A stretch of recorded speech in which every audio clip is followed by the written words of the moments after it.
박탈감과 무서움, 나중에 보복에 대한 두려움 이런 것들을 우리가 감당할 수 없는 지금 부분인 현재는 사실 강력 사건 같은 경우 청소년이 저질러서 형사법정으로 갔을 때 최고형이 15년이죠. 지난 인천 초등학생 유괴 살인 사건 같은 경우는 거기에다가 유괴가 지금 더해져서 5년이 더해지고 최고 20년형을 지금 구형을 받은 걸로 제가 잘 알고 있는데 김광진 변호사님.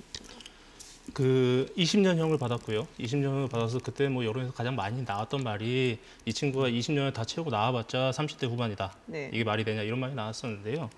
두 가지를 한번 살펴봐야 될 것 같아요. 20년형이 과연 작은가라는 걸 살펴봐야 되는데 2010년도에 형법이 개정됐습니다. 그래서 2010년도 형법 개정 전까지만 해도 유기징역 최고형이 15년이었어요. 그러니까 불과 8년 전만 해도 15년이 최고형이었습니다. 그 8년 전 기준으로 하면 인천 그 여고생 같은 경우는 최고형을 받은 거예요. 단지 8년 만에 한국 사회가 그렇게 그 범죄 형벌에 대한 인식이 바뀌었는지 여기서 의문이 하나 있고요. 두 번째는 미성년자에 대해서 15년, 가중됐을 경우 20년까지만 유기징역을 처할 수 있도록 한 거는 미성년자가 성인에 비해서 교화 가능성이 높기 때문에 그렇습니다. 그러니까 그 범죄자에게 그 징역형을 선고할 때 예컨대 무기징역을 선고한다. 그렇다고 하면 이 범죄자는 교화 가능성이 전혀 없다.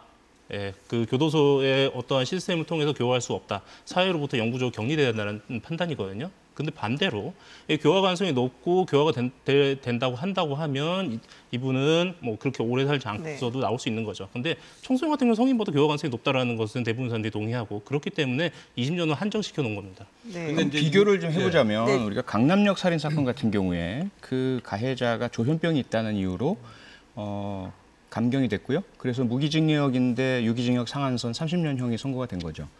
그 범행의 양상, 물론 아주 극악무도하긴 하지만 그것보다도 아마 몇만 배 더 극악무도한 것이 인천 사건일 겁니다. 그 어린 초등학생에게 한 짓을 한번 생각을 해보세요. 그런데 그가 받은 것은 20년이에요. 그러니까 청소년이란 이유만이죠. 조현병이라는 감경사유, 청소년이라는 감경사유 비교해봐도 이건 말이 안 되는 격차라고 볼 수 있는 것이고 네. 그리고 그 이후에 과연 이 사람이 나왔을 때 그 피해자 유가족이 느끼실 부분들 이것도 우리가 한번 생각을 해봐야 된다는 거죠. 그러니까 이제 이 인천 초등생 살인 사건이 만약에 성인이 범죄를 했다고 하면 이거는 법상에 사형 아니면 무기징역뿐이 없습니다. 왜냐하면 특강법에 의해서 미성년자를 약취해서 살인했기 때문에.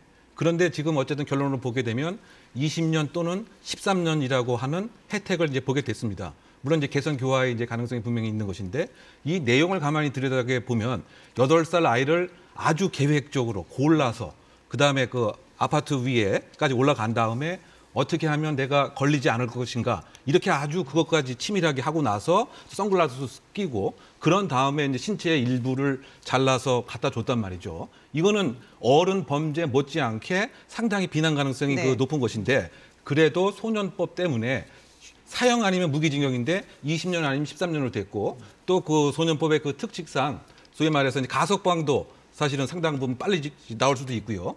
뭐 이런 등으로 봐서는 이와 같은 그 아이들에게 이러한 메시지를 보내는 것이 잠재적인 비행 청소년들에게도 혹시 잘못된 신호를 보낼 수 있는 것이 아닌가 이런 생각이 들고요.